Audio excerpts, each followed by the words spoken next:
इस लेक्चर में हम हीट एंड थर्मोडायनेमिक्स के फार्मूलाज को रिवाइज करेंगे और फार्मूलाज के साथ साथ हम लोग जो बेसिक कॉन्सेप्ट कुछ इन्वॉल्व होते हैं उनको भी रिवाइज कर रहे होंगे। तो स्टार्ट करते हैं अपने हीट एंड थर्मोडायनेमिक्स के फार्मूलाथॉन से। अगर हम पीएमडीसी के सिलेबस को देखते हैं तो पीएमडीसी के सिलेबस के अंदर हमारे पास ये कंप्लीट यूनिट नहीं है। मतलब हमारे पास सिर्फ और सिर्फ फर्स्ट लॉ ऑफ थर्मोडायनेमिक्स और इसके अलावा मोलर स्पेसिफिक हीट का टॉपिक शामिल होता है। तो सबसे पहले बात करते हैं हम हीट के बारे में। अगर हम हीट के जनरल फार्मूलाज को देखते हैं कि हीट के कौन कौन से फार्मूलाज हैं जो यूज़ होते हैं, तो हीट के लिए हम फार्मूलाज को मेंशन करें तो सबसे पहले हमारा formula heat in terms of specific heat Q is equal to M C delta T. अगर हमारे पास हीट किसी बॉडी के टेम्परेचर को चेंज करने के लिए रिक्वायर्ड हो तो हम इस फार्मूला को यूज़ करते हैं। उस फार्मूला के अंदर एम मैस है और जो सी है दैट इज़ स्पेसिफिक हीट, इसका यूनिट जूल पर किलोग्राम पर केल्विन होता है। और जो डेल्टा टी यहाँ पर है that is change in temperature. अगर हीट किसी बॉडी की स्टेट को चेंज करे तो उसको लेटेंट हीट बोलते हैं और उसके लिए जो फार्मूला यूज़ होता है that is M times L, amount of heat required to change the state of the body. State of the body का मतलब क्या होगा कि सॉलिड को लिक्विड में, लिक्विड को गैस में, या फिर वापस गैस को लिक्विड में और लिक्विड को सॉलिड में। तो जब भी स्टेट चेंज होती है तो हम लेटेंट हीट को यूज़ करते हैं। तो L is a latent heat और इसका यूनिट हमारे पास होता है जूल पर किलोग्राम। तो ये दो चीज़ें हमारे पास हीट से रिलेटेड। इसके अलावा अगर हम हीट को मोल्स की फॉर्म में लें तो फिर एन सी डेल्टा टी आता है।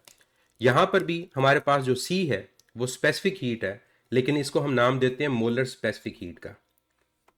Amount of heat required to change the temperature of 1 mole of gas by 1 kelvin, ये हमारे पास कहलाती है मोलर स्पेसिफिक हीट और इसका यूनिट हमारे पास क्या होता है, जूल पर मोल पर केल्विन।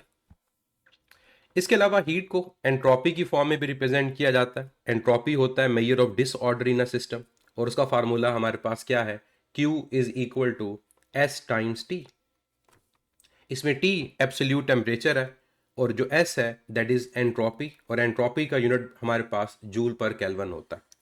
एंट्रोपी क्या है, entropy is a major of disorder. In formulas का आपका फ़ायदा ये भी होगा कि अगर इन फार्मूलाज में अगर आपको हीट कैलकुलेट नहीं करनी, कोई और वेरिएबल कैलकुलेट करना है, तो वो भी आप इन फार्मूलाज को यूज़ करते हुए कर सकते हो। हीट का कोई भी फार्मूला हो इनमें से, अगर हम हीट के यूनिट की बात करें तो हमारे पास जो ऐसा यूनिट है हीट का वो जूल होता है, because heat is the energy that transform from one body to another. और जूल और जो बेस यूनिट इसका होगा that will be kilogram metre square पर सेकेंड स्क्वायर। नेक्स्ट हीट के फार्मूला की बात करते हैं, सॉरी टेम्परेचर की बात करते हैं और टेम्परेचर कन्वर्जन। टेम्परेचर को कन्वर्ट करने के लिए हमारे पास कौन से फार्मूलाज यूज हो रहे होते हैं। एक स्टैंडर्ड फार्मूला मैंने आपको बताया था कि जब भी आप डिफरेंट टेम्परेचर्स के स्केल्स को कन्वर्ट करते हो तो एक स्टैंडर्ड फार्मूला आप लोगों ने याद रखना है। वो फार्मूला क्या है, वो फार्मूला है कि जिस टेम्परेचर स्केल को ले रहे हैं उसको मेंशन यहां पर करें, उसमें से सब्ट्रैक्ट कर दें फ्रीजिंग पॉइंट ऑफ वाटर को। Temperature scale minus freezing point of water. For example Celsius है तो सेल्सियस में फ्रीजिंग पॉइंट ऑफ वाटर कितना होता है, 0। तो आप लिखोगे C-0 और इसको डिवाइड कर दोगे difference between boiling point and freezing point of water से। Difference between boiling point of water and freezing point of water. हर स्केल के अंदर ये जो रेशियो मैंने लिखी है ये कांस्टेंट होती है। तो अगर आपको हर स्केल के अंदर वाटर के बॉइलिंग पॉइंट और फ्रीजिंग पॉइंट की वैल्यू पता है तो आप इजीली एक स्केल को दूसरे स्केल में कन्वर्ट कर सकते हो। फॉर एग्जाम्पल मैं सेल्सियस के लिए लिखता हूं तो स्केल का नाम सेल्सियस, फ्रीजिंग पॉइंट 0 और बॉइलिंग पॉइंट क्या होता है 100। तो यह आ जाएगा Celsius over 100 is equal to scale का नाम फॉरेनहाइट, फ्रीजिंग पॉइंट क्या होता है उसमें 32, बॉइलिंग पॉइंट क्या होता है 212 और 212 में से 32 सब्ट्रैक्ट करोगे तो क्या आएगा 180।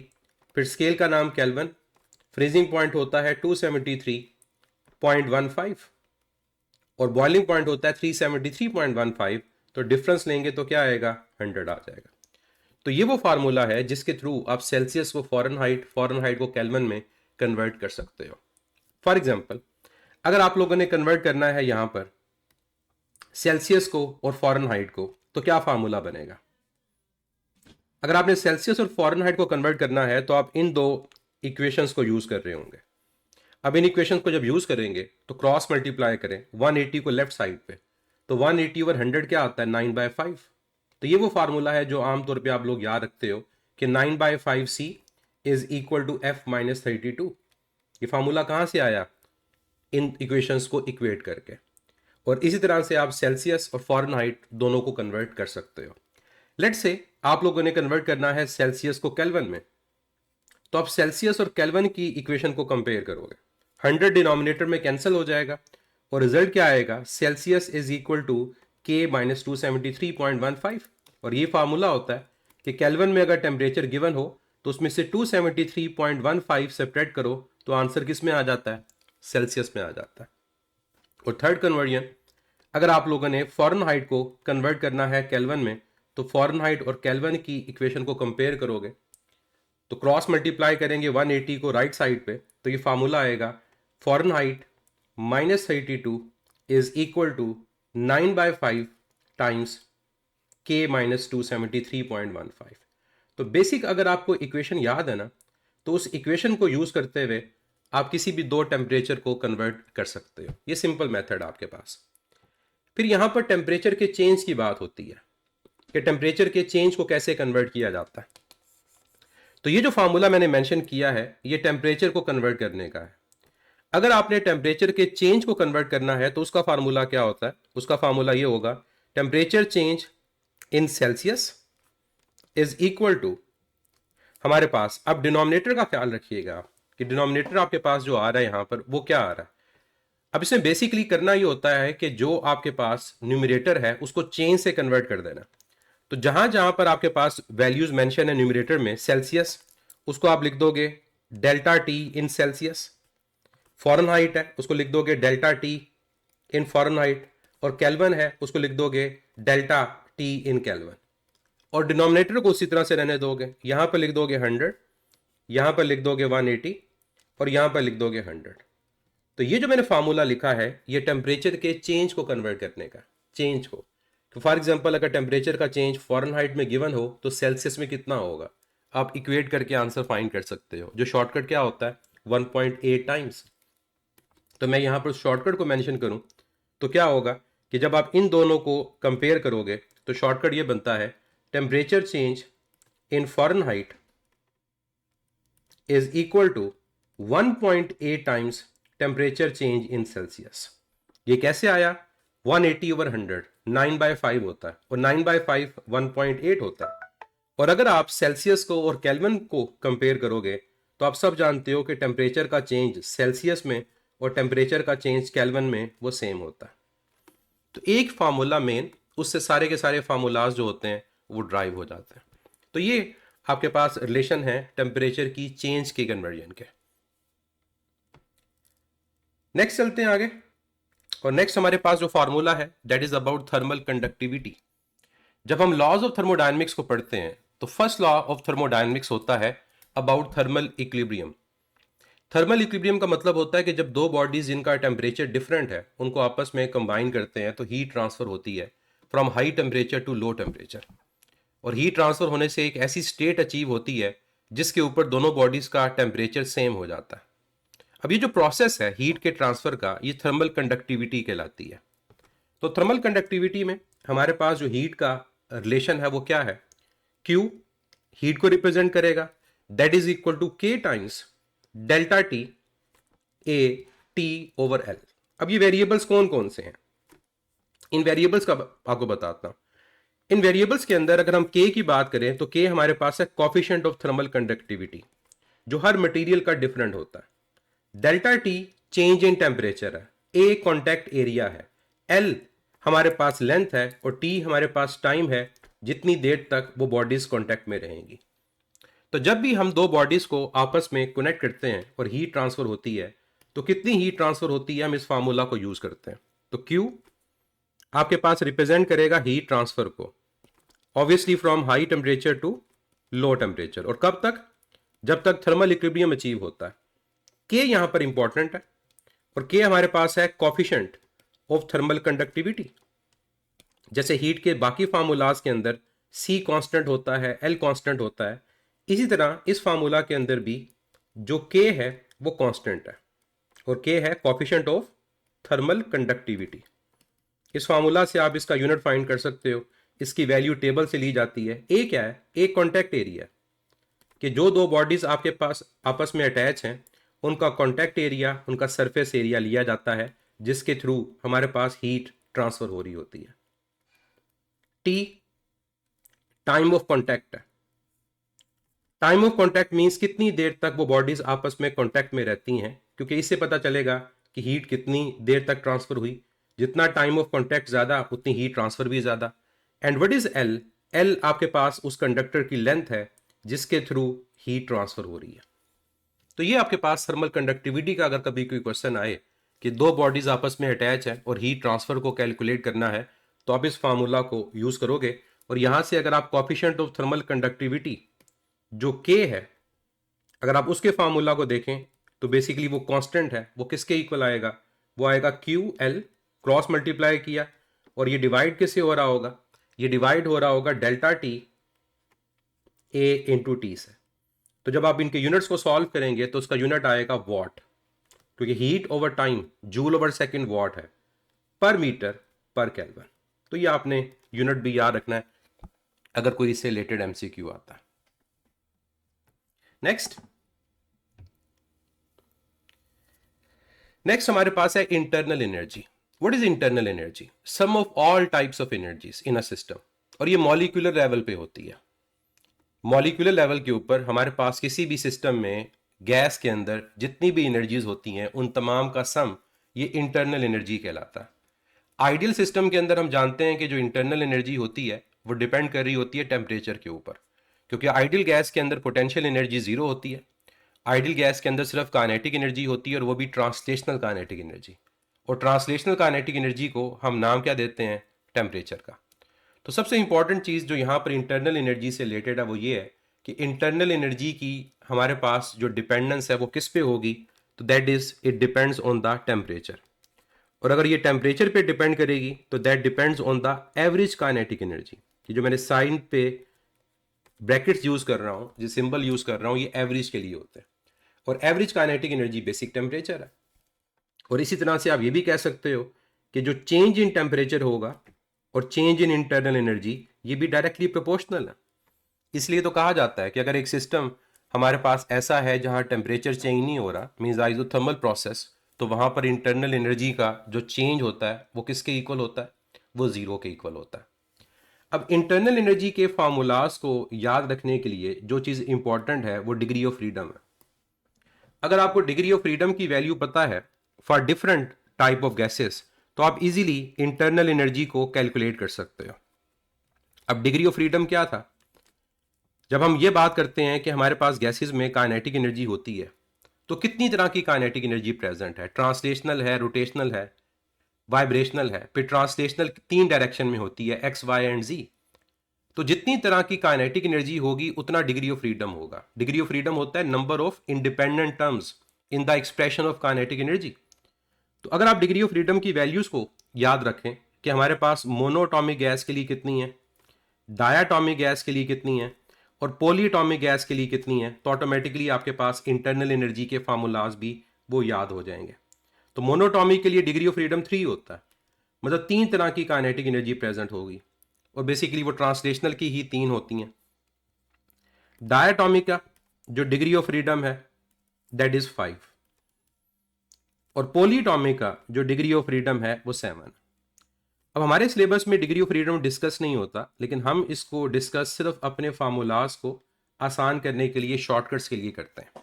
तो अगर ये डिग्री ऑफ फ्रीडम की वैल्यू पता है तो अब बताता हूं आपको इंटरनल एनर्जी का फार्मूला। इंटरनल एनर्जी का फार्मूला होता है N times, N number of moles हैं, F over 2 times R T. अब खुद देखो, अगर आपको एफ की वैल्यू पता है तो आप किसी भी गैस के लिए डिग्री ऑफ फ्रीडम की वैल्यू को आराम से लिख सकते हो। और इवन अगर आप लोगों ने इंटरनल एनर्जी का चेंज कैलकुलेट करना है तो उसके अंदर आपके पास क्या आएगा? टी की जगह डेल्टा टी आ जाएगा, बाकी formula F over 2 times R delta T. और अगर आपको इन टर्म्स ऑफ के चाहिए, के क्या है? Boltzmann constant. तो ये फार्मूला एन एफ ओवर 2, बस के की जगह आप आर की जगह के लिख दोगे तो के टाइम्स टी, और यहां पर भी delta U is equal to n times F/2 K times delta T। And what is K? K के बारे में आपको बता दूं, K आपके पास बोल्टमैन कांस्टेंट है और K रेशो होता है जनरल गैस कांस्टेंट और एवागैड्रोस नंबर। इसकी वैल्यू होती है 1.38 टाइम्स 10⁻⁻23 और यूनिट होता है इसका जूल पर केल्विन।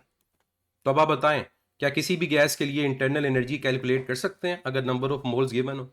फॉर एग्जांपल मैं कहता हूं ऑक्सीजन गैस, ऑक्सीजन डायटोमिक है, डिग्री ऑफ फ्रीडम 5 आएगा, नंबर ऑफ मोल गिवन है 2, तो n की जगह 2 पुट करोगे, f की जगह 5 पुट करोगे, आपकी इंटरनल एनर्जी का फार्मूला आ जाएगा जिससे आप उसको कैलकुलेट कर सकते हो। तो ये है इंटरनल एनर्जी और उसके फार्मूलास। नेक्स्ट चलते हैं और नेक्स्ट हमारे पास है वर्क। थर्मोडायनेमिक सिस्टम के अंदर हम वर्क को कैसे कैलकुलेट करते हैं? जब हम बात करते हैं मैकेनिकल वर्क और हीट के रिलेशनशिप की, तो मैकेनिकल वर्क और हीट का जो रिलेशनशिप होता है वो डायरेक्ट होता है, क्योंकि जब भी किसी सिस्टम पे वर्क होगा या कहीं पर भी वर्क होगा तो हीट वहां प्रोड्यूस होती है। तो when work is done, heat will be produce, heat converted into work और work converted into heat and their ratio remain constant. ये बेसिकली जो कांस्टेंट है ये आपके पास जूल कांस्टेंट कहलाता है। तो यहीं से मैं इस चीज को स्टार्ट करूंगा कि वर्क के केस में जो वर्क और हीट का रिलेशनशिप होता है वो डायरेक्ट होता है, और जब यहां पर हम प्रोपोर्शनैलिटी साइन को एलिमिनेट करते हैं तो यहां पर कांस्टेंट इन्वॉल्व होता है, और वो कांस्टेंट आपके पास क्या है? That is J. वो कांस्टेंट क्या है? That is J. और जे आपके पास क्या होता है? J is the joule constant, या फिर इसको कहा जाता है mechanical equivalent of heat. J आपके पास क्या है? J is the joule constant, J is the joule constant, और इसके अलावा इसको क्या कहा जाता है? Mechanical equivalent of heat. तो यहां पर इस फार्मूला को इंट्रोड्यूस करने का जो पर्पज है वो बेसिकली आपको जूल कांस्टेंट से और मैकेनिकल इक्विवेलेंट ऑफ हीट से इंट्रोड्यूस करवाना है। तो इसके बारे में याद रखिएगा कि जे जूल कांस्टेंट या फिर इसको मैकेनिकल इक्विवेलेंट ऑफ हीट कहा जाता है। इसका यूनिट अगर आपसे पूछा जाए क्या होगा, तो ऑब्वियसली इसका कोई यूनिट नहीं होगा, क्योंकि एनर्जी की रेशियो है, वर्क भी एनर्जी है, हीट भी एनर्जी है, तो हमारे पास इसका कोई यूनिट नहीं होता। ये नंबर्स की फॉर्म में हमारे पास कैलकुलेट हो रहा होगा। That is a mechanical equivalent of heat. और यहां से अभी कह भी सकते हो कि ये कांस्टेंट रेशियो है। इसकी वैल्यू हमारे पास क्या होती है? इसकी वैल्यू अगर हम ओवरऑल देखते हैं कैलोरीज के अंदर तो 4.18 होगी जूल पर कैलोरी, तो उसकी खैर हमें ज़रूरत नहीं है। अगर हम जूल्स में लेते हैं तो फिर इसकी वैल्यू कितनी होगी? वो 1 के इक्वल होगी। इसके अलावा जो वर्क के लिए हम रिलेशन यूज़ करते हैं थर्मोडायनेमिक सिस्टम के अंदर वो डिफरेंट है, वो एक नहीं है।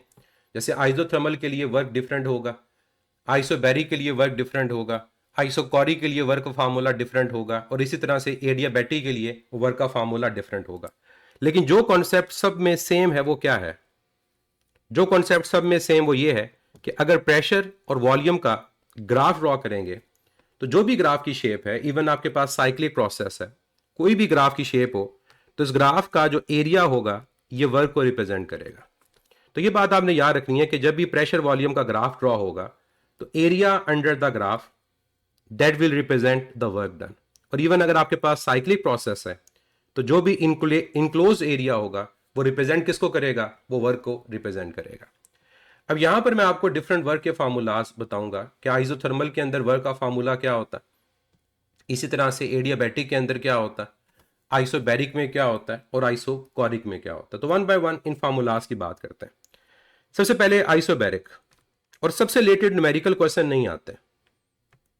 आइसोबैरिक का फार्मूला सबसे ज्यादा यूज होता है और वो है work done is equal to pressure into change in volume. क्योंकि प्रेशर कांस्टेंट है तो जो भी वॉल्यूम का चेंज उसके साथ मल्टीप्लाई करो, आपके पास वर्क कैलकुलेट हो जाएगा।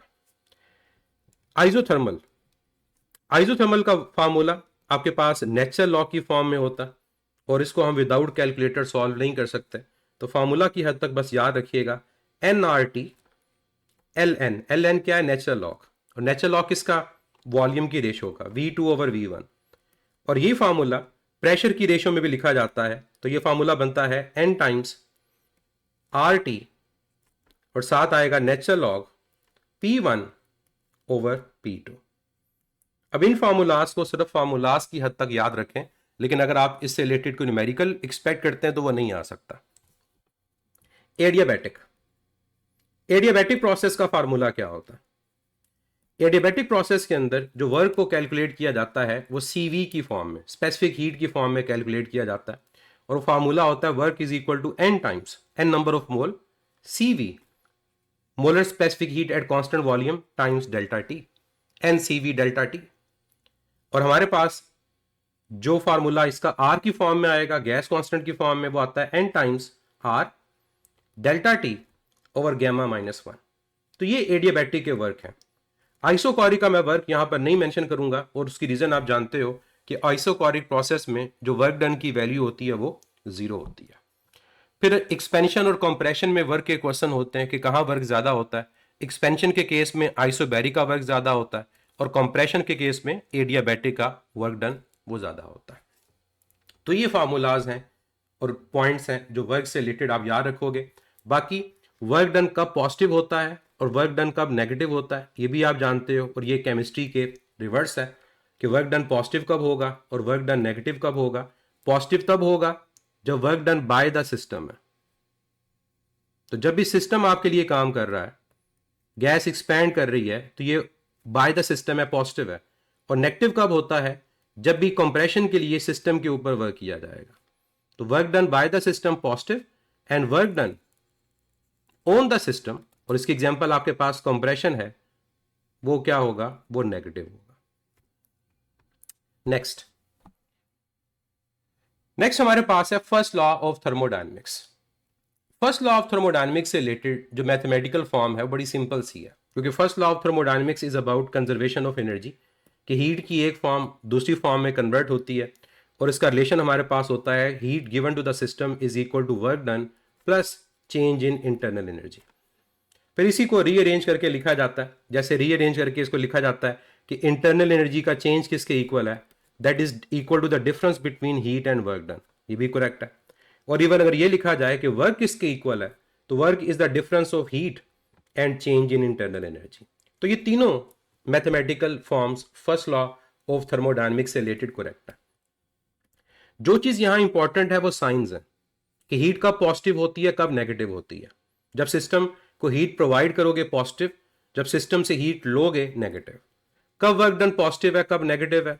इसी तरह से कब इंटरनल एनर्जी का चेंज पॉजिटिव है और कब नेगेटिव है। तो अगर आपको ये साइंस पता हो तो आप easily first law of thermodynamics से रिलेटेड जो न्यूमेरिकल क्वेश्चंस हैं उनको सॉल्व कर सकते हो। तो मेन चीज सिर्फ और सिर्फ क्या है? ये आपके साइंस है। स्टेटमेंट को पढ़ो, करेक्ट साइन पुट करो, जो आपका रिजल्ट होगा वो फाइंड हो जाएगा। कुछ एग्जांपल्स देखते हैं। लेट्स से हमारा जो प्रोसेस है आइसोथर्मल है, तो आइसोथर्मल प्रोसेस के लिए फर्स्ट लॉ ऑफ थर्मोडायनेमिक्स की क्या फॉर्म बनेगी? अब आप जानते हो कि आइसोथर्मल में टेम्परेचर कांस्टेंट रहता है, इंटरनल एनर्जी का चेंज 0 होगा। तो अगर आप यहां से फर्स्ट लॉ ऑफ थर्मोडायनेमिक्स की फॉर्म लिखेंगे तो वो क्या बनेगी? डेल्टा यू 0 होगा, heat is equal to work done. यानी हीट अगर पॉजिटिव है तो वर्क डन पॉजिटिव है, अगर हीट आपके पास नेगेटिव है तो वर्क डन नेगेटिव है। Next adiabatic. एडियाबैटिक प्रोसेस के अंदर हीट का एक्सचेंज 0 होता है।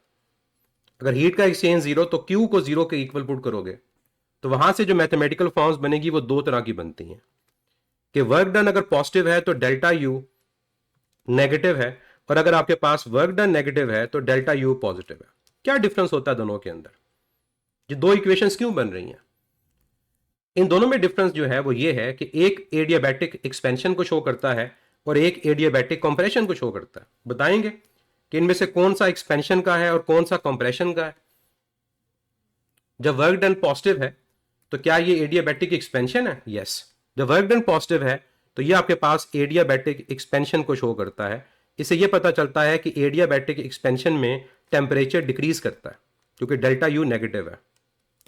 और जो नीचे वाली आपके पास इक्वेशन है ये एडियाबैटिक कंप्रेशन से रिलेटेड है, यानी एडियाबैटिक कंप्रेशन में अगर डेल्टा यू पॉजिटिव, इसका मतलब टेम्परेचर क्या कर रहा है? इंक्रीज कर रहा है। तो ये पॉइंट आपने याद रखने हैं।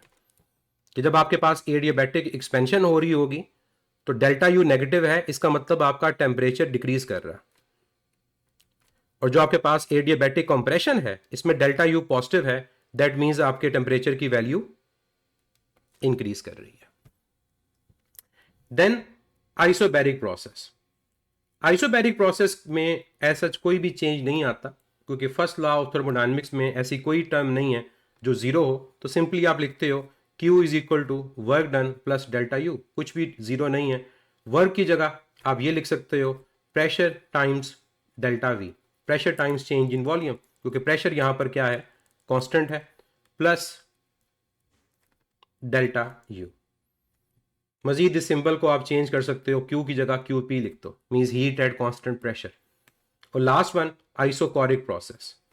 Isochoric process means volume constant, और वॉल्यूम कांस्टेंट होने से आपके पास जो वर्क डन होता है वो जीरो के इक्वल आता है। तो इसकी इक्वेशन में वर्क जीरो आएगा तो क्यू इक्वल आएगा डेल्टा यू के, और इसको आप रिप्रेजेंट करते हो क्यू वी से। इसका मतलब कांस्टेंट वॉल्यूम पे सारी की सारी हीट जो होती है वो इंटरनल एनर्जी को चेंज करती है। तो हमने क्या किया, हमने फर्स्ट लॉ ऑफ थर्मोडायनेमिक्स को इन चारों प्रोसेस में कन्वर्ट करके लिखा। फिर चारों के जो ग्राफ होते हैं वो भी आप जानते हो कि डिफरेंट होते हैं।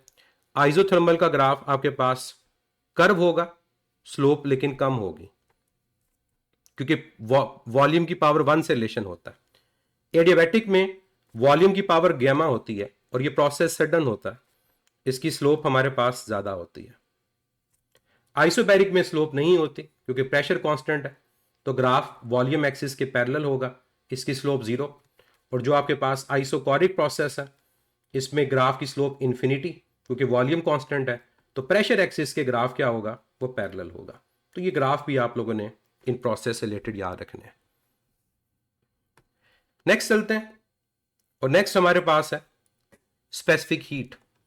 स्पेसिफिक हीट का क्या फार्मूला होता है, देखिए एक होती है स्पेसिफिक हीट, एक होती है हीट कैपेसिटी, और एक होती है molar specific heat. Specific heat is the amount of heat required to change the temperature of 1 kilogram of matter by 1 kelvin. कि 1 किलोग्राम अगर मैटर हो और उसके टेम्परेचर को 1 केल्विन चेंज करना हो तो जितनी हीट रिक्वायर्ड है that is called specific heat, और ये कांस्टेंट है।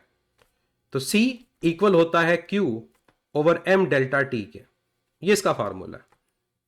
और उसका यूनिट अगर आप देखो यहां से क्या आएगा, वो आएगा जूल पर किलोग्राम पर केल्विन। स्पेसिफिक हीट डिपेंड किस पे करती है, स्पेसिफिक हीट क्या मैस पे डिपेंड करती है, नो, क्योंकि आपने मैस को स्पेसिफिक कर दिया। तो इसकी जो डिपेंडेंस है वो सिर्फ और सिर्फ किस पे है, वो नेचर के ऊपर है। It only depends on the nature of the material, कि मैस को ज्यादा करें मैस को कम करें, हमारे पास उससे स्पेसिफिक हीट की जो वैल्यू होती है वो चेंज नहीं होती। तो only depends on the nature of matter कि किसकी स्पेसिफिक हीट ज्यादा है किसकी कम है। और अगर ऐसा मटेरियल जो डिपेंड सिर्फ कर रहा हो नेचर के ऊपर, क्वांटिटी पे डिपेंड ना कर रहा हो, उसके बारे में क्या कहा था हमने कि ये कौन सी प्रॉपर्टी होती है, ये हमारे पास इंटेंसिव प्रॉपर्टी होती है। इंटेंसिव प्रॉपर्टी क्या थी कि अगर एक फिजिकल क्वांटिटी पे डिपेंड ना करे, then that property of a physical quantity is called intensive property. तो ये आपने स्पेसिफिक हीट से रिलेटेड पॉइंट याद रखने हैं। इसके अलावा स्पेसिफिक हीट से रिलेटेड आपका ग्राफ, कि अगर ग्राफ गिवन हो और आपसे पूछा जाए कि किसकी स्पेसिफिक हीट ज्यादा है और किसकी स्पेसिफिक हीट कम, तो वो भी आप कैलकुलेट कर सकते हो। और ये बात हमने लेक्चर में की थी कि हीट और टेम्परेचर का ग्राफ अगर ड्रॉ हो तो उसकी जो स्लोप होती है वो स्पेसिफिक हीट को रिप्रेजेंट करती है। ग्राफ की जो स्लोप होगी वो स्पेसिफिक हीट को रिप्रेजेंट करेगी। तो अगर ग्राफ की स्लोप ज्यादा है तो स्पेसिफिक हीट ज्यादा है, और अगर कम तो स्पेसिफिक हीट की वैल्यू भी कम। तो ये बात भी आपको याद है। और अब अगर ग्राफ एग्जामिनर रिवर्स कर दे, टेम्परेचर को कर दे अलोंग वाई और हीट को कर दे अलोंग एक्स, फिर क्या करोगे, फिर आप उसको रिवर्स रीड करोगे। फिर आप कहोगे कि जिसकी स्लोप कम है उसकी स्पेसिफिक हीट की वैल्यू ज्यादा। तो फिर आपने इसको यूं याद रखना है कि स्लोप का reciprocal that will represents the specific heat. तो ये हीट और टेम्परेचर के ग्राफ से स्पेसिफिक हीट की वैल्यू। नेक्स्ट हमारे पास है molar specific heat. Specific heat के अंदर और मोलर स्पेसिफिक हीट के अंदर जो आपके पास क्वांटिटी ऑफ मैटर है उसका यूनिट है, कि स्पेसिफिक हीट में आप किलोग्राम में लेते हो और मोलर स्पेसिफिक हीट के अंदर आप नंबर ऑफ मोल्स में लेते हो। तो इसमें जो रिलेशन आपका यूज होता है वो सिमिलर है, बस m की जगह क्या आ जाएगा, n आ जाएगा। तो c is equal to Q over n delta T, और इसी वजह से इसका जो यूनिट है वो चेंज हो जाएगा, और यूनिट इसका क्या आएगा, जूल पर मोल पर केल्विन। और ये भी स्पेसिफिक हीट की तरह नेचर पे डिपेंड करेगा, और ये भी कौन सी प्रॉपर्टी होगी, इंटेंसिव प्रॉपर्टी होगी। फिर मोलर स्पेसिफिक हीट दो तरह की होती है, molar specific heat at constant pressure and molar specific heat at constant volume, Cp Qp over n delta T के इक्वल। और क्यूपी किसके इक्वल है, फर्स्ट लॉ के अकॉर्डिंग ये वर्क और इंटरनल एनर्जी के चेंज के सम के इक्वल है, तो ये इसका रिलेशन बन जाएगा। जबकि सीवी को लिखा जाए तो वो Qv over n delta T है, और यहां पर जो क्यूवी की value that is only equal to delta U, change in internal energy, और नीचे डिनोमिनेटर के अंदर एन टाइम्स डेल्टा टी। तो ये इनके फार्मूलाज याद रखिएगा, और इससे जब आप रिलेट करते हो तो आपके माइंड में क्या आता है कि कौन ग्रेटर है, जो क्यूपी है वो ग्रेटर है एज कंपेयर टू क्यूवी। और कितना ग्रेटर है, ये हमने बात लेक्चर में की थी कि क्यूपी और क्यूवी में जो डिफरेंस होता है वो वर्क डन के इक्वल होता है, क्योंकि कांस्टेंट वॉल्यूम पे वर्क नहीं होता लेकिन कांस्टेंट प्रेशर पे वर्क होता है, तो दोनों का जो डिफरेंस है वो वर्क डन के इक्वल। और इसी बेस पे फिर हम कहते हैं कि जो सीपी है that is greater than CB. तो ये रिलेशन आप लोगों ने मोलर स्पेसिफिक हीट से रिलेटेड याद रखने हैं। इससे रिलेटेड जो क्वेश्चंस होते हैं वो कंपैरिजन के होते हैं, कि अगर आपको सीपी गिवन हो, सीवी फाइंड करना हो, या फिर आपसे पूछा जाता है कि किस गैस के लिए कौन सी वैल्यू ज़्यादा है, क्या सीपी ज़्यादा है, सीवी ज़्यादा है, तो उसमें भी जो चीज़ हमें हेल्प करती है वो डिग्री ऑफ फ्रीडम करती है। डिग्री ऑफ फ्रीडम, कि अगर आपको डिग्री ऑफ फ्रीडम याद हो तो आप डायरेक्ट सीपी और सीवी की वैल्यूज़ को लिख सकते हो। अब मैं शॉर्टकट बताता हूँ वो क्या था। जो सीवी का शॉर्टकट था वो था degree of freedom divide by 2 into R, कि जैसे मोनोटॉमिक गैस है तो सीवी 3/2 आर है, अगर आपके पास डायटॉमिक गैस है तो 5/2 आर है। तो एफ की वैल्यू बस याद हो। और सीपी किसके इक्वल था, सीपी इक्वल था f plus 2 divide by 2 into R, ये आपके पास सीपी की वैल्यू है। तो डिग्री ऑफ फ्रीडम का सारा काम है, अगर वो याद है आप डायरेक्ट किसी भी गैस की सीपी और सीवी को कैलकुलेट कर सकते हो। नेक्स्ट हमारे पास जो फिजिकल क्वांटिटी है दैट इज हीट कैपेसिटी। अब यहां पर आपको डिफरेंस पता चलता है कि स्पेसिफिक हीट में और हीट कैपेसिटी में क्या फर्क है। Specific heat in terms of mass है, आप मैस को फिक्स करते हो। हीट कैपेसिटी में आप मैस फिक्स नहीं करते, आप कहते हो amount of heat required to change the temperature by 1 kelvin, nothing else, कि वो हीट जो टेम्परेचर को चेंज करने के लिए रिक्वायर्ड है वो हीट कैपेसिटी होती है। इसमें मैटर नहीं आता कि मैटर कितना है। इसी वजह से ये जो प्रॉपर्टी है इसको एक्सटेंसिव प्रॉपर्टी का नाम दिया जाता है, क्योंकि ये नेचर के अलावा क्वांटिटी पर भी डिपेंड करती है। तो C is equal to Q over delta T. तो ये ख्याल रखना है कि अगर आपके पास क्वेश्चन आता है तो क्या वो हीट कैपेसिटी का है या स्पेसिफिक हीट का है, और इसका यूनिट क्या होगा, जूल पर केल्विन। और इसकी डिपेंडेंस किस पर है, it depends on the nature and quantity of matter. मतलब अगर पानी ज्यादा है तो पानी के टेम्परेचर को चेंज करने के लिए ज्यादा हीट रिक्वायर्ड है, उसकी हीट कैपेसिटी ज्यादा है, तो it depends on the quantity of the matter. लेकिन हीट कैपेसिटी के मुकाबले में अगर स्पेसिफिक हीट हो कि क्वांटिटी ज्यादा है या क्वांटिटी कम है, स्पेसिफिक हीट सेम है। कितनी होती है वाटर की, 4200 जूल पर किलोग्राम पर केल्विन, लेकिन हीट कैपेसिटी वो आपके पास डिफरेंट होगी। तो it depends on the nature and quantity of matter, that's why this is an extensive property. तो वो इंटेंसिव थी और ये क्या है, ये एक्सटेंसिव प्रॉपर्टी है। तो ये बच्चे आपके पास हो गया हीट कैपेसिटी, कि हीट कैपेसिटी क्या है। नेक्स्ट चलते हैं रिलेशन की तरफ,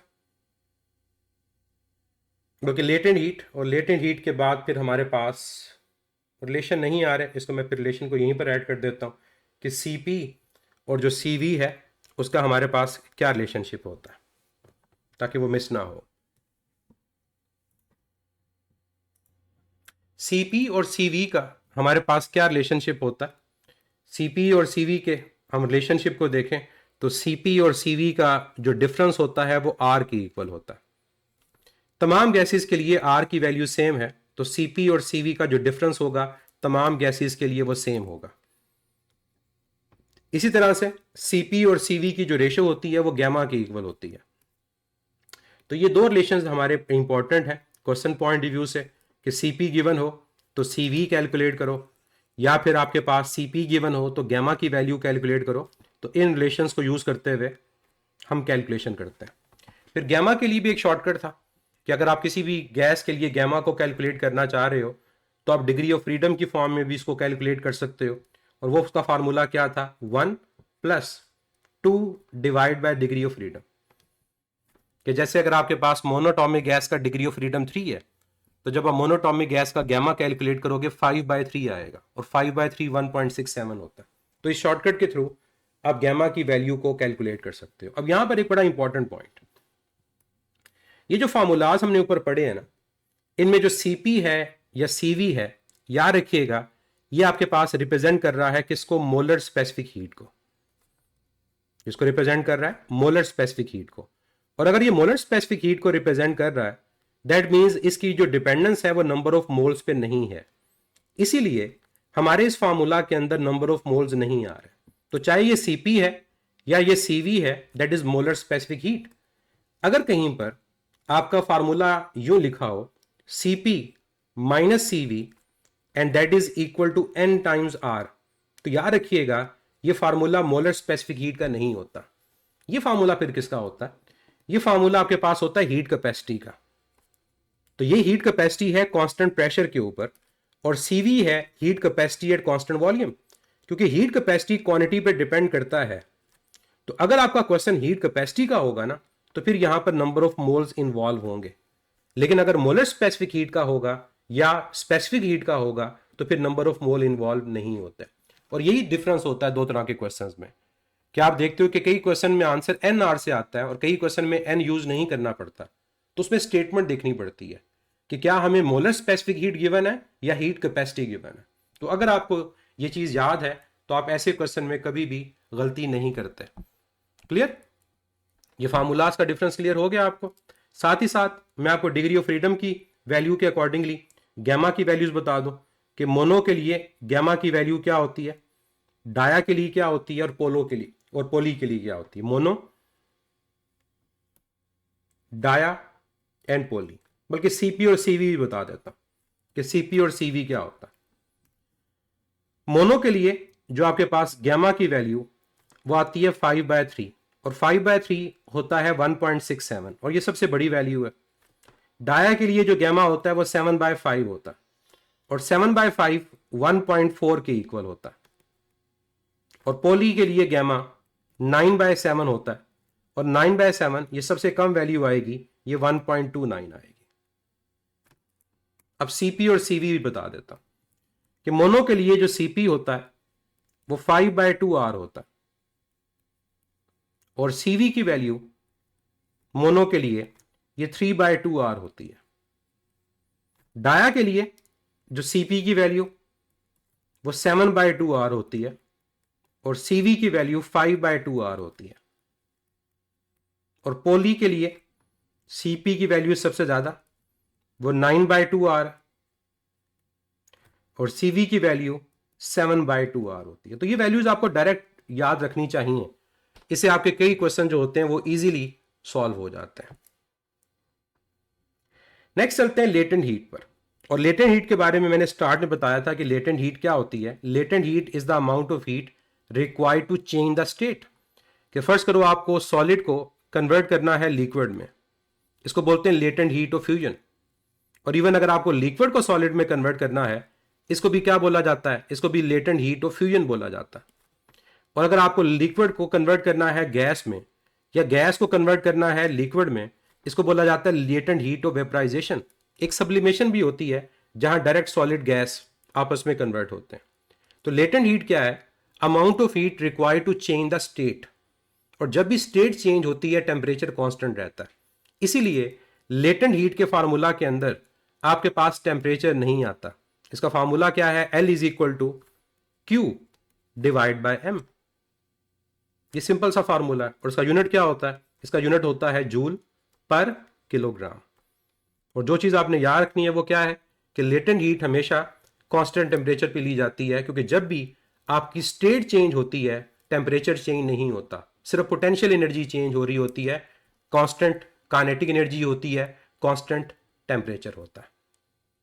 और ये चीज़ हम ग्राफ जो ड्रॉ करते हैं उसमें भी देखते हैं कि जब भी स्टेट चेंज हो रही है आपके पास टेम्परेचर की वैल्यू चेंज नहीं हो रही। सेकेंड लॉ ऑफ थर्मोडायनेमिक्स, जो सेकंड लॉ ऑफ थर्मोडायनेमिक्स है that is about heat engines. ये हीट इंजन के बारे में होता है कि कोई भी इंजन 100% एफिशिएंट नहीं होता, कोई भी इंजन 100% एफिशिएंट नहीं होता। जब भी किसी इंजन को हीट प्रोवाइड करोगे तो वो 100% आपके पास वर्क में कन्वर्ट नहीं होता। तो सेकंड लॉ की जो मैथमेटिकल स्टेटमेंट लिखी जाती है फिर जिसको हम आगे एफिशिएंसी के फार्मूला में भी यूज करते हैं वो क्या है? That is heat given to the system, जो Q1 that is equal to work done plus heat loss from the system. ये आपके पास सेकंड लॉ ऑफ थर्मोडायनेमिक्स है। इसमें Q1 जो है ये इनपुट है जो आप हीट प्रोवाइड करते हो, कहां से? हाई टेम्परेचर रेजर्वायर से, जो आपका सोर्स होता है। और Q2 जो है ये आपके पास हीट लॉस है, इसको आउटपुट नहीं बोलेंगे, ये आपके पास लॉस होता है और ये आपके लो टेम्परेचर रेजर्वायर में। जो यहां पर आउटपुट होता है वो वर्क होता है, क्योंकि मैकेनिकल वर्क हमारे काम का होता है। तो ये सेकंड लॉ ऑफ थर्मोडायनेमिक्स है कि जो हीट आप प्रोवाइड करते हो वो वर्क में कन्वर्ट होती है और बाकी हीट लॉस हो जाती है। इसी को यूं भी लिखा जाता है कि जो वर्क डन है वो बेसिकली डिफरेंस ऑफ हीट के इक्वल है, जो हीट आप प्रोवाइड कर रहे हो और जो आप हीट लॉस कर रहे हो। तो कोई भी इंजन जो एफिशिएंट होगा उसमें आपके पास Q1 और Q2 का जो डिफरेंस होगा वो ज्यादा होगा। जितना ये डिफरेंस ज्यादा है उतना हमारे पास आउटपुट भी ज्यादा और उतनी एफिशिएंसी भी ज्यादा। और ये बात याद रखिएगा कि कभी भी सारी की सारी हीट वर्क के इक्वल नहीं आ सकती, मतलब कोई भी इंजन 100% एफिशिएंट नहीं हो सकता। और एक चीज और भी याद रखनी है कि कभी भी आपके पास जो Q2 की वैल्यू है वो जीरो के इक्वल नहीं आ सकती, हर इंजन के अंदर हीट लॉस जरूर होती है। तो ये दो पॉइंट भी सेकेंड लॉ ऑफ थर्मोडायनेमिक्स से रिलेटेड है। नेक्स्ट हमारे पास हीट इंजन से रिलेटेड और एफिशिएंसी से रिलेटेड फार्मूला, कि जब भी हम किसी हीट इंजन की एफिशिएंसी को कैलकुलेट करते हैं तो कैसे कैलकुलेट करते हैं। एफिशिएंसी का फार्मूला हर जगह एक ही है। जब भी आपने एफिशिएंसी को कैलकुलेट करना होता है तो आप आउटपुट को इनपुट से डिवाइड करते हो, चाहे वो इलेक्ट्रिक पावर क्यों ना हो, मैकेनिकल सिस्टम क्यों ना हो, आपने आउटपुट और इनपुट की रेशो लेनी होती है। तो हीट इंजन्स के केस में हमारे पास जो आउटपुट है वो वर्क है और इनपुट हीट है। तो आउटपुट वर्क और इनपुट Q1 मल्टीप्लाइड बाय 100। फिर इसको जितना मर्जी रीअरेंज करके लिख दो कि वर्क की जगह आप Q1 का और Q2 का डिफरेंस लिख लो, तो ये भी आपके पास एफिशिएंसी का फार्मूला होगा। फिर इसको सेपरेटली डिवाइड कर दो तो ये 1 माइनस Q2 ओवर Q1 के इक्वल आ जाता है मल्टीप्लाइड बाय 100। तो डिफरेंट फॉर्म्स हैं, डिपेंड करेगा डेटा पे, उसके अकॉर्डिंगली आप इसको यूज करोगे। फिर ये टेम्परेचर की फॉर्म में भी होता है, वो आपके पास क्या होता है? T1 minus T2 temperature difference, क्योंकि हीट और टेम्परेचर का डायरेक्ट रिलेशन है, ओवर T1 मल्टीप्लाइड बाय 100। और इसी को रीअरेंज करके लिखा जाता है 1 minus T2 over T1। T2 आपके पास लो टेम्परेचर रिजर्वायर का टेम्परेचर, T1 आपके हाई टेम्परेचर का टेम्परेचर मल्टीप्लाइड बाय 100। तो ये आपके पास एफिशिएंसी के फार्मूलाज हैं। तो डेटा गिवन होगा, सब्स्टिट्यूट करो, आप एफिशिएंसी को कैलकुलेट कर सकते हो। यहां पर मैं आपको रेफ्रिजरेटर के बारे में बता दूं, क्योंकि सिंध की KPK की बुक्स के अंदर आपको और बलोचिस्तान में रेफ्रिजरेटर भी मिलता है। और रेफ्रिजरेटर के बारे में आप जानते हो कि रेफ्रिजरेटर हीट इंजन के रिवर्स होता है। जो रेफ्रिजरेटर होता है ये हीट इंजन के रिवर्स होता है। रिवर्स का मतलब क्या है? हीट इंजन में तो हीट ट्रांसफर होती है हाई से लो, रेफ्रिजरेटर में रिवर्स होता है। और रेफ्रिजरेटर का दूसरा नाम हीट पंप होता है, क्योंकि आपने हीट को पंप करना होता है, हीट को निकालना होता है, तभी कूलिंग होती है। अगर आप हीट को ना निकाल पाओ तो कूलिंग नहीं हो सकती। तो रेफ्रिजरेटर के लिए जो एफिशिएंसी का फार्मूला वो आपके पास डिफरेंट होता है, और इससे मेनली एफिशिएंसी का वर्ड यूज नहीं होता, इसमें वर्ड यूज होता है कोफिशिएंट ऑफ परफॉर्मेंस का, कोफिशिएंट ऑफ परफॉर्मेंस COP। और COP आपके पास रेशियो होती है Q1 और वर्क की।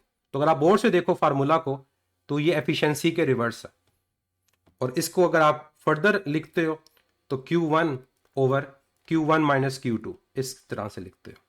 तो ये फार्मूला एज अ नोट मैंने आपको बताया कि अगर हीट इंजन की जगह रेफ्रिजरेटर हो तो फिर ये फार्मूला आपका रिवर्स होता है। जितनी हीट ट्रांसफर ज़्यादा उतनी कोफिशिएंट ऑफ परफॉर्मेंस भी ज़्यादा होती है। और इसको अगर आप टेम्परेचर की फॉर्म में भी लिखना चाहो तो क्या आपके पास बनेगा, आपके पास ऊपर आपके पास क्या आएगा T1 और नीचे आपके पास क्या आएगा T1 माइनस T2, उसको आप लिख सकते हो। क्लियर। लास्ट आपके पास मेरा ख्याल है एंट्रोपी है। Yes, entropy. और एंट्रोपी होता है measure of disorder in a system, कि सिस्टम में जो डिसऑर्डर आता है हीट के ट्रांसफर की वजह से उसको एंट्रोपी कहते हैं।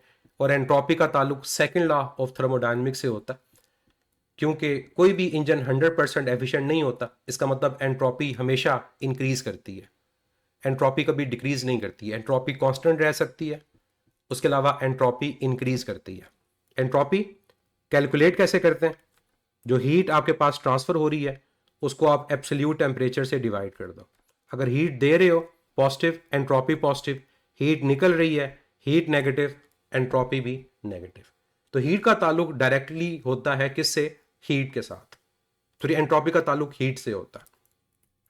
और इसके अलावा डेल्टा एस एंट्रोपी का चेंज, ये भी डिपेंड करेगा आपकी हीट के ऊपर कि हीट कितनी आपके पास ट्रांसफर हो रही है। और अगर एक प्रोसेस एडियाबैटिक है तो एडियाबैटिक में हीट ट्रांसफर नहीं होती, इसी वजह से आप कहते हो कि एडियाबैटिक प्रोसेस में एंट्रोपी कांस्टेंट रहती है, चेंज नहीं होती।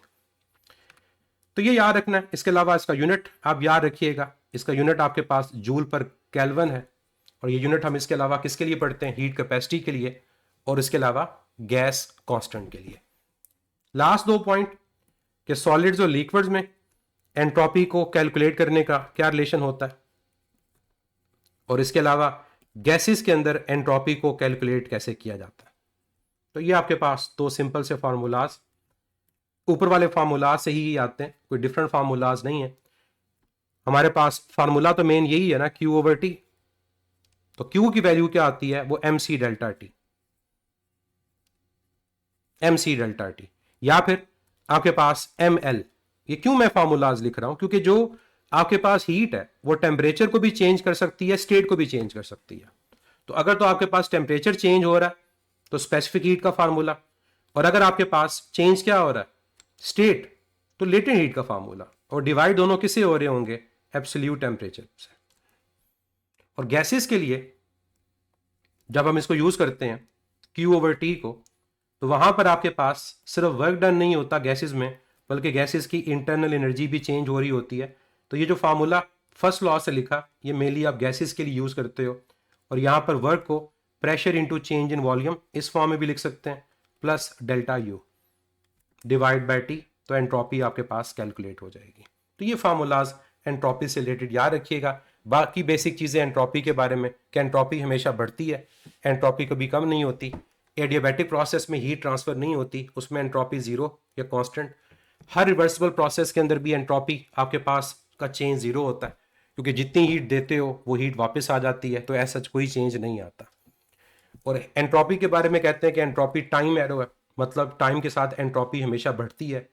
और एंट्रोपी डेथ की तरफ लेकर जाती है। रीज़न इन्वायरमेंटल क्राइसिस होते हैं, जिसकी वजह से ऑटोमेटिकली जो आपके पास कोल्डर एरियाज हैं, कोल्डर एरियाज वो हॉटर हो जाते हैं, और हॉटर एरियाज कोल्डर हो जाते हैं, और ओवरऑल सिस्टम का जो ऑर्डर है वो आपके पास डिस्टर्ब हो जाता है। लास्ट में हम मिक्सचर का फार्मूला लिखेंगे कि मिक्सचर के लिए हमारे पास क्या फार्मूला होता है। मिक्सचर से मुराद है कि जब हम दो डिफरेंट तरह की गैसेस मोनोटॉमिक और डायटॉमिक को मिक्स करते हैं तो Cp और Cv की वैल्यू क्या आती है। हमें पास पेपर में इससे रिलेटेड क्वेश्चन मिलते हैं कि अगर आपके पास गैसेस का मिक्सचर हो तो उसके लिए Cp और Cv की वैल्यू क्या है। और जब आपके पास Cp और Cv की वैल्यू आ जाती है तो ऑटोमेटिकली आप वहाँ से गैमा की वैल्यू को भी कैलकुलेट कर सकते हो।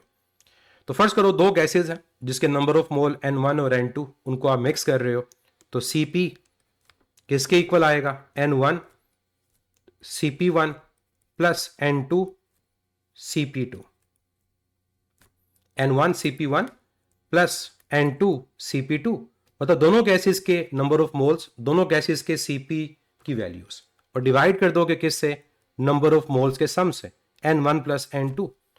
इसी तरह से अगर आपको CV कैलकुलेट करना है तो सिमिलर फार्मूला है N1 CV1 plus N2 CV2 over N1 plus N2। और अगर 3 होंगे तो N1 plus N2 plus N3, और ऊपर भी N1 CP1 plus N2 CP2 plus N3 CP3।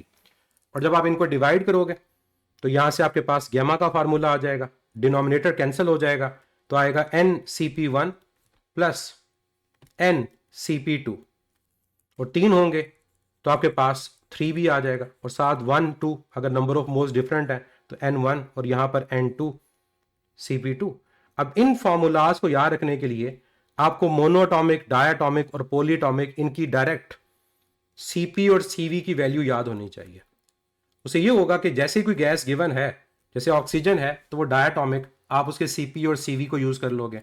Helium monoatomic, आप CP और CV को यूज कर लोगे। तो अगर ऑक्सीजन और हीलियम मिक्स हो रहे हैं तो आप इस फार्मूला के थ्रू उनके CP और CV को भी कैलकुलेट कर सकते हो, और इवन आप गैमा को भी कैलकुलेट कर सकते हो। तो ये था हीट एंड थर्मोडायनेमिक्स का one short lecture formulathon. I hope इससे आपके पूरे यूनिट की एक अच्छी रिवीजन हुई होगी।